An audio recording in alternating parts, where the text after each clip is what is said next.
ওয়ানডের পর এবার চট্টগ্রামে বাংলাদেশ ও অস্ট্রেলিয়ার মধ্যকার টি-20 সিরিজ মাঠে গড়ানোর অপেক্ষায়। ইনজুরির কারণে সাগরিকায় সিরিজের প্রথম টি-20তে খেলা নিয়ে অনিশ্চিত বাংলাদেশ অধিনায়ক লিটন দাস। এদিকে অস্ট্রেলিয়ার ক্যাপ্টেন মিচেল মার্শ জানালেন, বাংলাদেশকে সমীহ করেন তারা।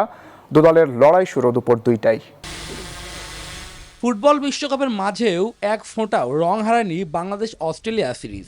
দু দলের ট্রফি উন্মোচনও ছিল বাড়তি রং। বাংলাদেশ ক্যাপ্টেন লিটন দাস ও অজি অধিনায়ক মিচেল মার্শ মিলে ট্রফি উন্মোচনে অংশ নেয়। দুপুরে বন্দরনগরীতে প্র্যাকটিস সেরেছে টিম বাংলাদেশ। এই উইকেটে হাই স্কোরিং ম্যাচ হয়, সেটি ভালোই জানা অধিনায়ক লিটনের। ইনজুরির কারণে প্রথম টি-20তে তার খেলা অনিশ্চিত, সেজন্য ঢাকা থেকে উড়িয়ে নেওয়া হয়েছে সৌম্য সরকারকে। আগের থেকে ভালো, যে কন্ডিশনে ছিলাম তার থেকে ভালো, বাট আজকে দেখবো এন্ড দেন কালকে দেখে তারপর ডিসাইড করবো আমার বিষয়টা।